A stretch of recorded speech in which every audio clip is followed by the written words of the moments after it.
Ang genius girl na si Riri Williams ay unti-unting nagsishine bilang new generation ng Iron Man.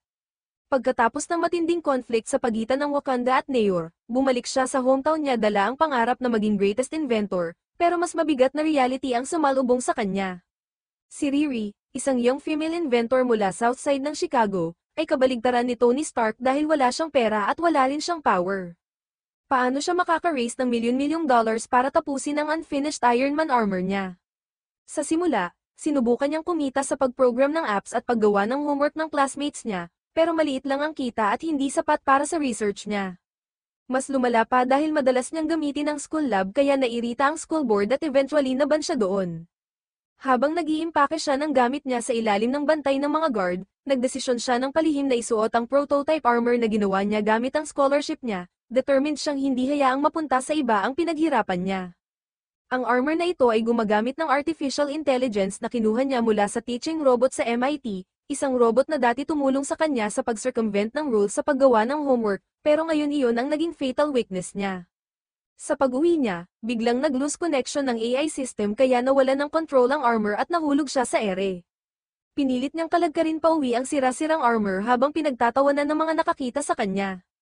Pagdating sa bahay, nag-alala ang mama niya dahil natatakot siyang maulit ang tragedy ni Tony Stark sa anak niya. Napansin ng kapitbahay na si Savvy ang lungkot niya at nagyaya itong lumabas para makapagpahinga ang isip niya. Nagdesisyon si Riri na mag-rent ng room malapit lang sa bahay para makapagtrabaho siya mag-isa, at sabi ni Savvy mas okay kung direct sa owner para walang brokerage fee. Kinausap niya ang childhood best friend niya tungkol sa pangarap niyang ipagpatuloy ang ideals ni Tony Stark at maging susunod na Iron Man para protektahan ang mundo, pero sobrang bigat ng realidad dahil wala siyang stable income, wala siyang magandang lugar para mag-research, at pati basic equipment ay kailangan niyang tipirin. Kailangan niya ng trabaho na mabilis kumita at kailangan niya ng secret lab na hindi mapapansin ng pulis. Kinabukasan, pumunta siya sa isang rundown electronic store sa Southside na puno ng lumang equipment. Habang naghahanap siya ng inverter at tumatawad sa presyo ng isang item, biglang may lalaking lumitaw at bigla na lang na siya ang nagbayad para dito. Ang lalaki ay nagpakilala bilang kaibigan ng kapitbahay ni Savvy. Sinabi niyang matagal na niyang nakita ang article tungkol kay Riri Williams noong bata pa siya, at humanga siya sa talent ni Riri pero hindi niya maitago ang pagkagulat niya sa hirap nito. Nang malaman niyang kailangan ni Riri ng pera, nagbigay siya ng hint na baka matulungan siya ng boss niya, at iniabot niya ang isang business card ng Tony's Pizza, sinabing gamitin ang back elevator at diretso sa second floor. Half na naniniwala at half nagdududa, sinunod ni Riri ang address papunta sa tila abandonadong pizza shop. Binuksan niya ang maingay na glass door at nakita niya lang ang ilang maalikabok na tables at chairs. Pumasok siya sa lumang elevator ayon sa instructions. Pagkasara niya ng metal mesh door, biglang umalag ang elevator na parang may masamang mangyayari, at bigla itong completely tumigil. Pinindot niya ang emergency button pero walang response. Nahulog pa ang control panel at lumabas ang bright red countdown numbers sa likod nito. Biglang may maingay at matinis na hissing sound mula sa ilalim ng tarp sa sulok at agad na puno ng makapal na gray smoke ang elevator cabin. Dali-daling hinayla ni Riri ang tarp at nakita na may machinery na naglalabas ng usok.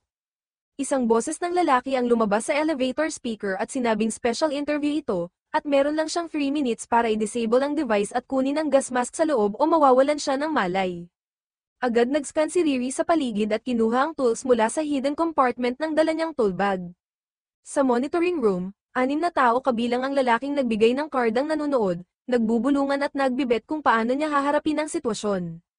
Skillful si Riri sa pag-break ng mechanical lock, pero nagulat sila dahil hindi niya ginalaw ang smoke generator. Sa halip, sinaksak niya ang screwdriver diretso sa pagitan ng elevator control panel. Kumislap ang kuryente at may narinig na clicking sound sa electronic lock ng elevator door. Agad niyang hinawakan ng metal handrail, ginamit ang buong lakas para baliin ito, at ginawa itong parang crowbar para pilitin buksan ang elevator door. Sa screen, ang payat na girl ay parang maliit na lion cub na galit at determined. Pinuri siya ni Team Leader Parker, dahil nabreak niya ang pinakamabilis na record na hawak dati ng isang girl na may curly hair, na nakatayo lang sa sulok at walang nagawa kundi humiling. Dito na-realize ni Riri na playboy pala ito at talo ang pride niya ngayon. Ipinaliwanag ni Parker na ang grupo nila ay puro geniuses mula sa iba't ibang fields, pero hindi sila naiintindihan ng society kaya hindi sila natatanggap ng ordinary companies. Ang grupo ay hindi nakakakuha ng respeto o pera na nararapat sa kanila, Pero malinaw kay Riri na hindi ito parang League of Justice kundi mas katulad ng isang professional criminal organization. Agad siyang tumanggi at paalis na sana, pero dinala siya ni Parker sa kabilang room kung saan inilapag niya ang isang box ng cash sa harap niya. Nagdalawang isip si Riri pero sinabi pa rin niya ang boundaries niya, hindi siya mananakit ng iba kapalit ng pera. Sinabi ni Parker na kumukuha lamang sila ng pera sa mga mayayamang walang moral, at hindi sila nananakit ng kahit sino. Ang linyang iyon ang tuluyang nagpakolap sa moral na prinsipyo ni Riri. Tinanggap niya ang malaking sign ng money at pumayag na sumama sa team. Sa mga sumunod na araw, halos buong gabi maliwanag ang apartment niya sa ilaw ng welding dahil ginamit niya ang pera para i-upgrade unti-unti ang armor niya papunta sa ideal na Iron Man version. Pero hindi niya alam na hindi ganoon kasimple ang grupo ni Parker. Sa secret room niya ay may isang kakaibang cloak, ipinakilala ni Parker ang bawat miyembro at ang kanilang strengths.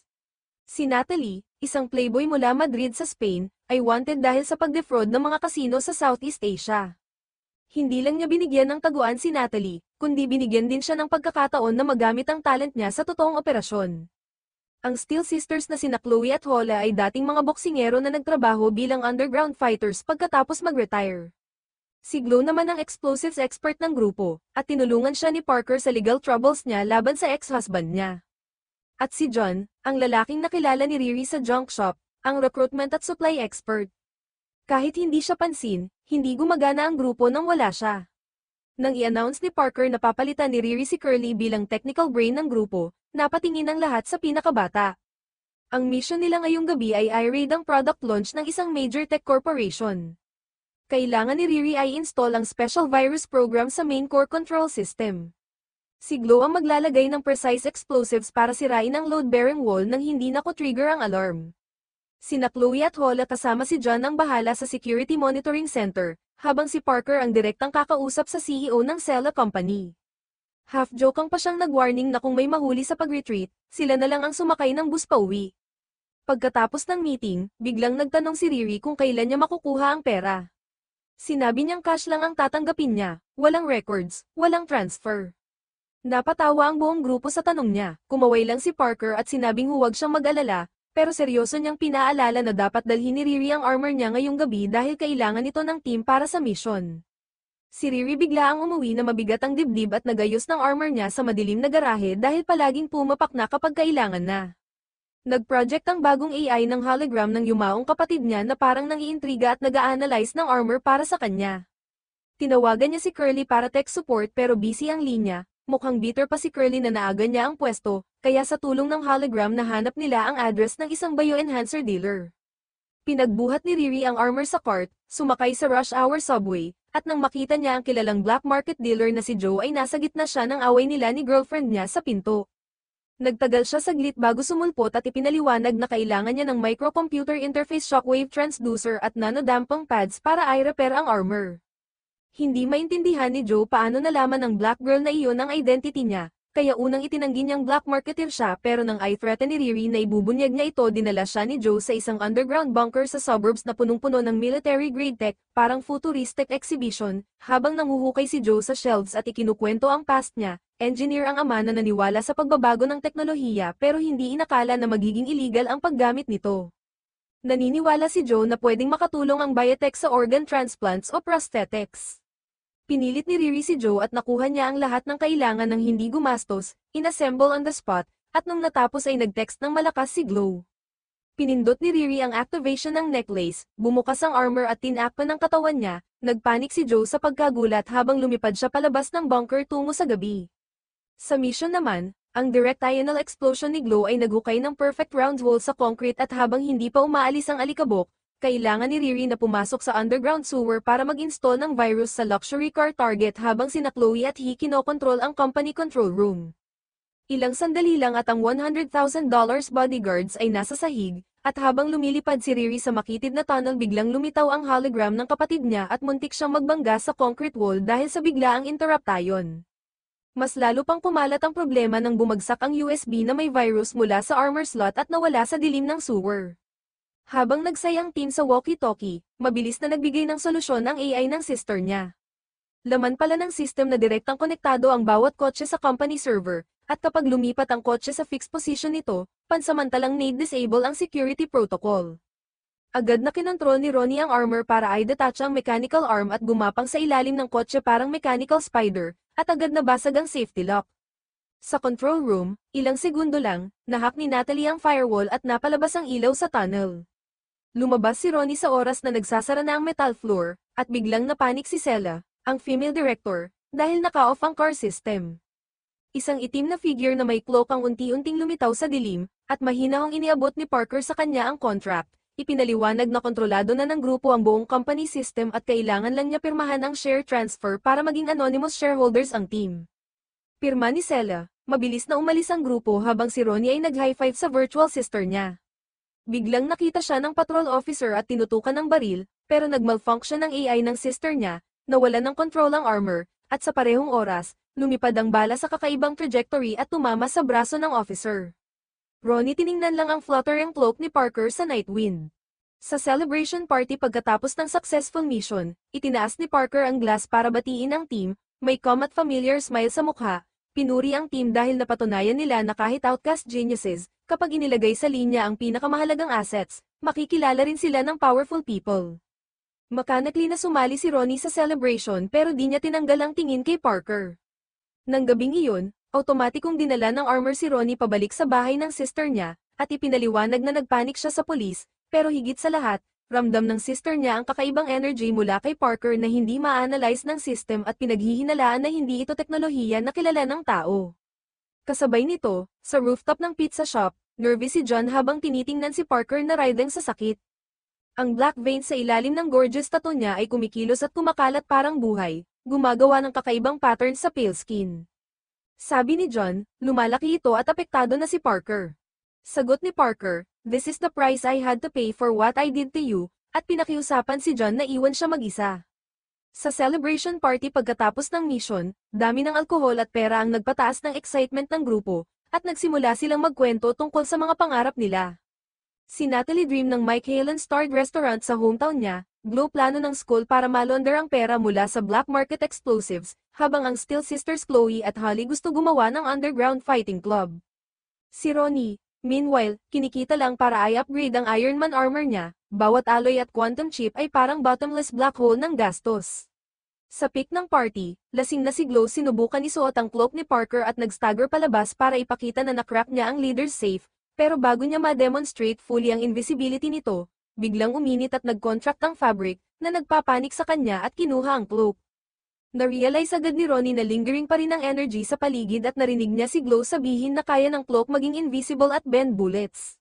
Biglang sumulpot si John parang wild beast at hinawakan si Glow sa leeg, sinigawan siya dahil sa pangahas na hawakan ng gamit ni Parker.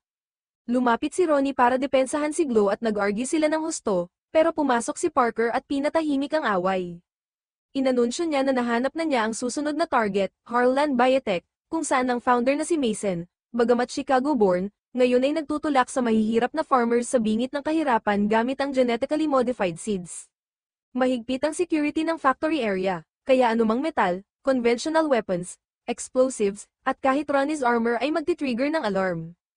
Nang pumasok si Ronnie sa area, secretly niyang nakipagkita kay Parker at inamin na napilitan lang siyang sumali sa grupo, at discreetly na warning siya tungkol sa kakaibang red cloak. Sagot ni Parker, sino man na may extraordinary achievements ay palaging suspicious sa iba. Bago niya nakuha ang red cloak, isa lang siyang nobody, pero dahil dito, naging stronger siya kaysa sa lahat. Nagsimulang mag-speculate si Ronnie tungkol sa energy ng red cloak, pero sabi ni Parker, magic daw ito. Wala siyang pakialam sa principles basta maprotektahan niya ang mga mahal niya at ang gusto niyang panatilihin. Nang gabing iyon, biglang dumating si black market dealer Joe sa bahay ni Ronnie, at pagkatapos niyang umalis, nag-isip siya ng malalim. Gusto niyang gamitin ang biotechnology para makatulong sa mundo at sana si Ronnie ang makakagawa ng useful technologies kasama siya, pati na may ginuhit siyang bahagi ng blueprint. Nang tumanggi si Ronnie, nag-threaten siya na sasabihin sa nanay niya kung paano sila nagkakilala. Hindi nagtagal, dumating ang dalawang pulis at tinanong si Ronnie kung kilala niya ang isang curly-haired man. Natagpuan daw itong patay sa apartment niya kagabi, at may call mula sa phone ni Ronnie, kaya naisuspect na murder case ito. Ipinaliwanag ni Ronnie na nag-exchange sila ng numbers during interview, pero hindi niya na-pick up ang tawag niya.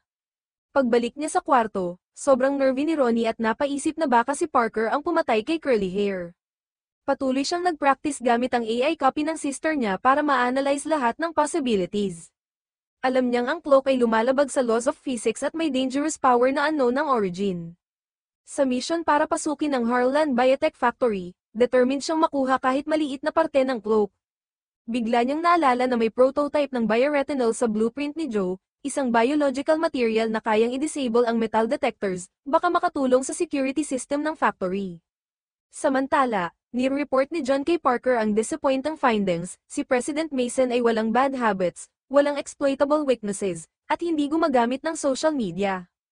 Ang tanging clue lang ay complaint ng ex-girlfriend niya na kailangan daw siyang mag-shower ng half an hour kada araw.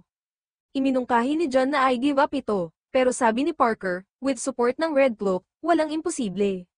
Umakyat si Ronnie uli kay Joe para tulungan siyang i-adjust ang binaural interface sa arm niya, at nang banggitin niya ang borrowing ng biological retina, mariing tumanggi si Joe dahil contraband ito at may unique biological markers. Kung madiskubre, siya ang mananagot. Sa gitna ng usapan, ibinunyag ni Joe ang tunay niyang identity, anak siya ng CEO ng Stark Industries na nagplano patayin si Tony Stark pero namatay sa plane crash. Umiyak si Joe habang sinasabi na todo niyang pinagtrabahuan ang buhay niya para hindi maging masama tulad ng ama niya. Dahil sa persistent na begging ni Ronnie at oath of non-involvement, huli ay pinahiram ni Joe ang biological retina. Pagsapit ng gabi, kinontrol ni Ronnie ang watchtower sa factory gamit ang AI ng sister niya habang ang totoong Ronnie ay nagdive sa malamig na dagat, sumilip sa drainage system papunta sa plant breeding room, at aksidenteng nakita si Parker na nakakloak habang blackmailing si Mason. Hinarap ni Mason ang threats ni Parker na sobrang kamlang. Kamakailan, maraming technology companies sa Chicago ang na-blackmail, kaya alam niya ito at handa sa attack. Kinuha niya ang prepared check, pero hindi nasiyahan si Parker sa halaga. Gusto niya na pirmahan ni Mason ang share transfer papers ng Underworld ng Anonymous. Habang nagko-confront ang dalawa, si Ronnie, na nagtatago sa ilalim, ay nag-activate ng optical camouflage mode ng Bowfilm at ginamit ang specially designed laser para i-aim ang edge ng cloak. Nang hindi sumuko si Mason sa shares niya, kumislap ang mata ni Parker at inutusan si Natalie na i-off ang buong fire protection system ng factory. Si Glow naman ay nagtawanan habang sinunog ang billion-dollar genetically modified seed warehouse. Pero hindi natakot si Mason, at dahil dito, nagalit si Parker. Nang malapit na si Ronnie ay caught ang falling cloak, biglang tumunog ang alarm system, ang laser beam ay na-maintain ng matagal at na-activate ang biological sensor, kaya nag-lockdown ang buong factory at unti-unting nauubos ang oxygen sa incubation room. Sabi ni Mason na victory niya ito, itinapon ang libro sa mukha ni Parker at sinabi na kunin ang pera at umalis. Biglang na-distort at nawala si Parker, at narinig lang ang cracking sound habang ang leeg ni Mason ay natwist sa kakaibang paraan. Nakatago si Ronnie sa ilalim ng platform, halos hindi makahinga, pero biglang may nahulog na piraso ng cloak sa tabi niya. Hiniling niya sa sister's AI na i-rescue ang trapped teammates habang gumapang siya sa ventilation duct. Papalapit na sila sa exit nang biglang hamarang si John, at nang makita ang red cloth sa kamay ni Ronnie, agad nagbago ang kulay ng mukha niya at tinanong kung ano ang ginawa niya kay Parker. Sabi ni Ronnie na alam niya ang nangyari, kasama na ang pagkamatay ng curly-haired man, kaya nawala ang huling trace ng hesitation sa mata ni John. Habang nag-life or death pursuit sina Ronnie at John, bumangon ang armor ni Ronnie at sinagip si Glow at ang halos patay na si Natalie. Sa ibang lugar, ang bullets ni Parker ay gumawa ng kakaibang golden trajectory na tumpak na tumama sa ilang guards. Nang makuha ni na Chloe at Holly ang employee cards para buksan ang security door, nakatakas sila sa panganib. Habang lumalala ang sitwasyon ni Ronnie, sa laban nila ni John, nahulog sa ground ang precious biological retinal piece na nakat ng laser. Unti-unting humi na sila dahil sa kakulangan ng oxygen, pero hindi bumaba ang killing intent sa mata ni John. Sa critical moment, dumating sa oras ang armor ni Ronnie at nabalot siya sa oxygen-filled suit. Nang tinangay ng armor si Ronnie, sumara ang door ng chamber at natrap si Desperate John sa loob. Sa pagbalik sa rescue parachute, nagulat si Parker nang mawala si John at inutusan si Ronnie na lumipad pataas para hanapin siya, hawak ang boses niya ang unprecedented panic. Nag-scan ang armor ni Ronnie at nakita si John na nakulong sa life support chamber na may napakahinang vital signs. Bumaha sa puso ni Parker ang regret kung nakinig lang siya kay John at kinansela ang mission, kung hindi siya na-fascinate sa power ng cloak. Sa galit, pinunit niya ang cloak at nangako na hindi na niya gagamitin ang evil power na iyon. Biglang sumiklab ang kakaibang light sa room at lumitaw ang final image ni John. Tiningnan ni Parker ang illusion hanggang makita ang armor ni Ronnie sa frame, malamig at walang emosyon habang pinagmamasdan si John na humihingal. Dahan-daang napalitan ng pain sa mata ni Parker ng mas madilim na emosyon. Noon sa matinding laban nila Ronnie at John, nahulog ang biofilm na binigay ni Joe sa Harlan Biotech site, at nang dumating si Ronnie sa bahay ni Joe, natanggap lang niya ang cold announcement mula sa neighbor na naaresto na ng polis si Joe. Nagmadali si Ronnie na panoorin ang latest news at shock na shock siya nang malaman na ginamit ng polis ang biofilm bilang key evidence para arestuhin si Joe, at agad na expose ng media na si Joe ay Jackson, descendant ng infamous villain sa Iron Man, kasama sa serye ng krimen mula sa illegal possession ng cutting-edge biotechnology hanggang sa domestic terrorism. Tuloy-tuloy ang skandal, nawasak ang Stark family reputation at nagalsa ang public opinion, hindi maintindihan ng technological genius na dapat nakikinabang sa humanity, at naging murder suspect siya. Nang malaman ni Parker na na-frame ang biotech expert para sa kanila, na-realize niya na posibleng may koneksyon nito sa pagkamatay ni John. Kasabay nito, bumisita si Ronnie kay Joe sa prison, determinado na hanapin ang paraan para malinis ang pangalan niya, pero puno ng disappointment at galit ang reaksyon ni Joe, sinasabing hindi siya dapat nagtiwala sa kanya, at tinawag siyang selfish, liar, deceiver, at manipulative, handang gawin ang lahat para sa sarili niya at walang pakialam sa masasaktan. Pag-alis ni Ronnie sa prison, bumalik siya sa restaurant na puno ng anxiety, at nandyan si Parker na matagal nang naghihintay. Nagkunwari si Parker na aksidenteng nabanggit ang news tungkol sa pag-aresto kay Joe at tinanong kung kilala ba niya ang biotech expert, pero frantic na itinanggi ni Ronnie, at dahil sa confusion niya, lalo lang lumaki ang suspicion ni Parker. Pag-uwi niya, hindi makaupo si Ronnie, natatakot na imbestigahan ni Parker ang koneksyon niya sa pagkamatay ni John, kaya suot pa niya ang armor sa kama habang tense nang pumutok ang gunshots mula sa kwarto ng nanay niya, pero action thriller lang pala ang pinapanood nito. Napansin ng nanay ang kakaibang kilos ni Ronnie, kaya sa questioning, na-confide siya sa nanay, at laking gulat nila nang malaman na may idea ang nanay kung paano lutasin ang cloak. Kinabukasan, dinala siya sa ordinary looking beauty salon, pero ang owner ay mysterious witch na interesado sa magical items. Agad nilang sinimulang pag-aralan ang fragment ng cloak. Habang nag-aaral, gumalaw mismo ang mysterious substance at bumuo ng kakaibang symbol.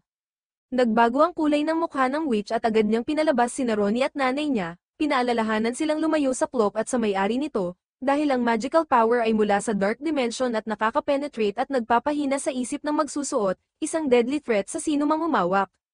Habang endless ang argument ni Ronnie at nanay niya, ginamit ni Parker ang stealth ability ng cloak para ma-infiltrate ang prison at natagpuan si Joe na captive, at mula sa kwento ni Joe, nakumpirma niya na si Ronnie ang dahilan ng buong insidente. Hinarap ni Parker si Desperate Joe at nag-offer ng pagkakataon na magsimula uli ng buhay kung sasama siya sa kanila, at iniwan siyang mag-isip. Sa parehong oras, nag-isa si Ronnie sa secret bunker ni Joe sa suburbs, sinusubukan na i-study ang fragment ng cloak, pero hindi niya ma-decipher ang mysterious material. Pagdating ng gabi, si Joe na ayaw tanggapin na malibing ang natitirang buhay, ay nagpa siya na tanggapin ang offer ni Parker at inactivate ang secret experiment na inihanda sa loob ng maraming taon, nag-implant siya ng cutting-edge biological device sa katawan, at habang nagsync ang biological control system sa DNA data, hindi niya alam na secretly pinalitan ni Natalie ang system administrator rights sa pangalan ni Parker. Muling humingi si Ronnie ng tulong sa Witch's Daughter at nalaman niya na ang dark energy sa cloak ay nagmula kay Doc Mamo, Conqueror of the Universe, isa sa pinakamakapangyarihang being sa universe. Mas lalo pang nalito si Ronnie sa discovery na ito, bakit isang dimensional lord gaya ni Doc Mamo ang magtitiwala ng napakahalagang cloak sa ordinaryong tao. Naisip niya na baka plano ito ni Doc Mamo para sakupin ang Earth. Habang nag-uusap, naalala niya ang kakaibang magical scars sa katawan ni Parker at naalala na maraming taon na ang nakalipas, isang evil wizard ang gumamit ng dark magic ni Doc Mamo para subukang summon siya sa Earth at makamit ang immortality, na nag-iwan ng purple scars sa buong katawan.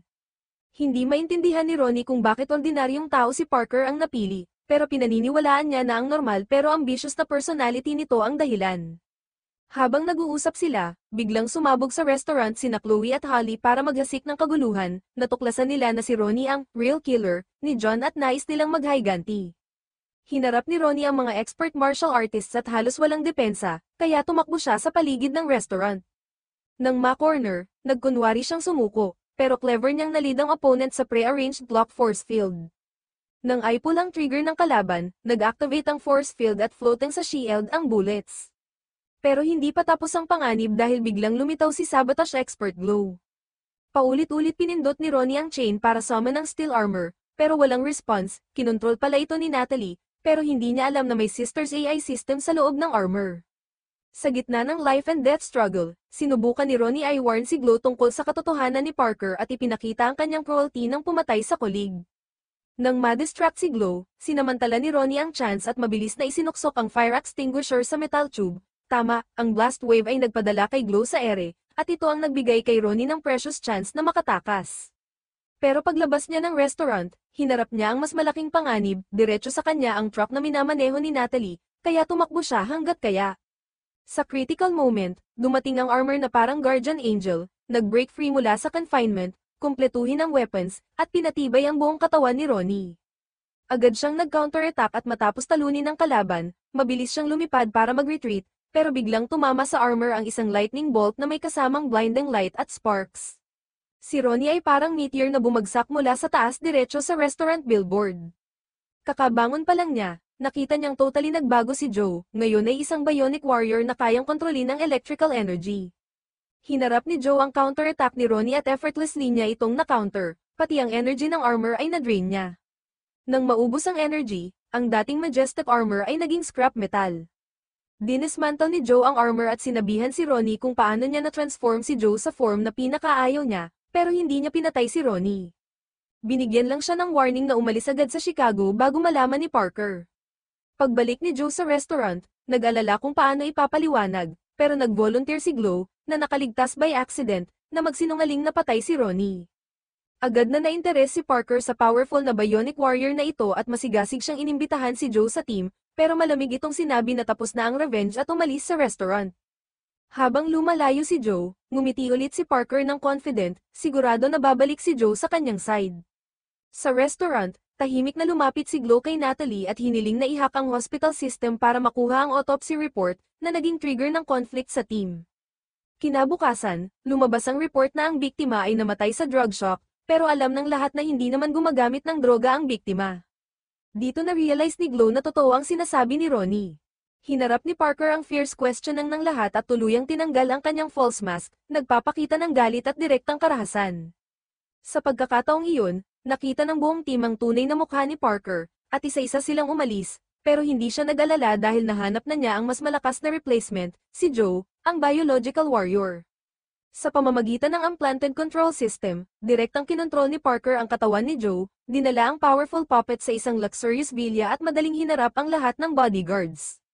Pumasok siya diretso sa bahay papunta sa isang matandang lalaki at pinilit itong pumirma ng property transfer contract. Lumabas na ang lalaki ay biological father ni Parker na iniwan siya noong 12 years old at tinuring siyang burden.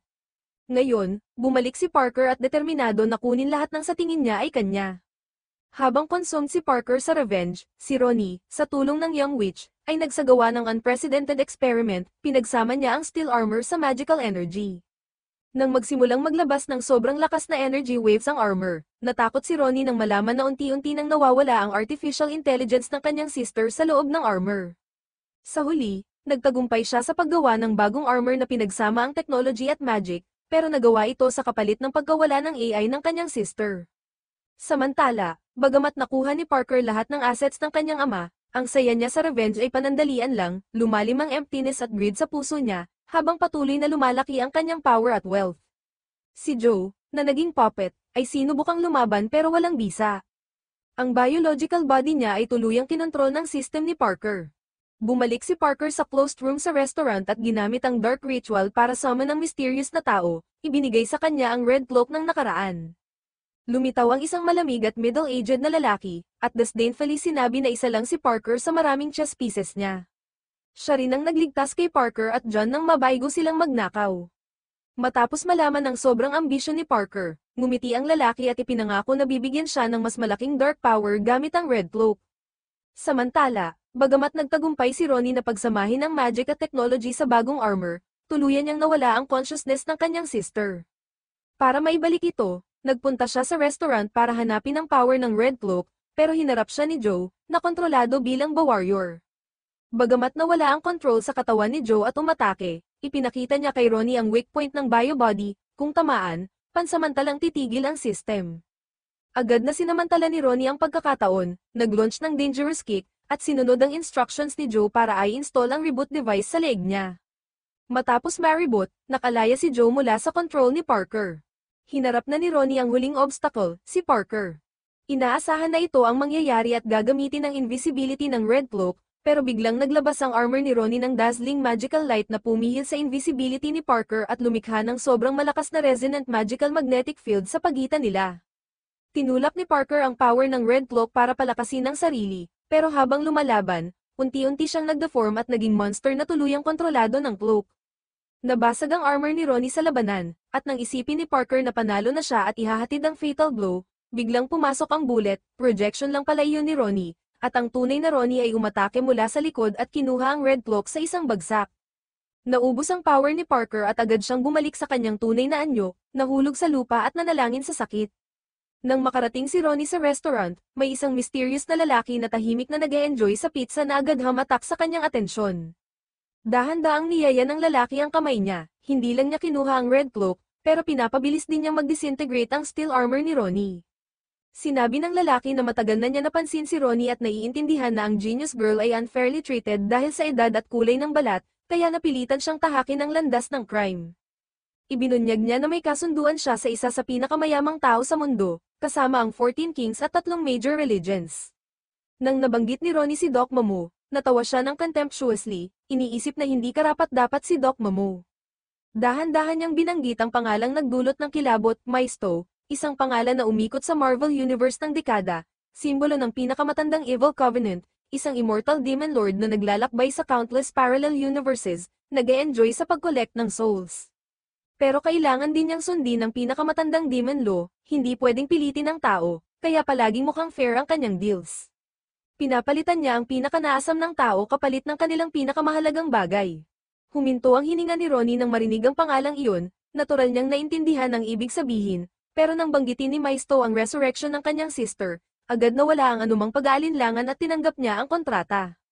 Ilang buwan matapos iyon, naglabas ng maliwanag na red light ang magic sa laboratory, inaakala ni Ronnie na AI na ng sister niya iyon, pero hindi, tunay na humawak sa kanyang pisngi ang kamay, resurrection sa tunay na laman at dugo.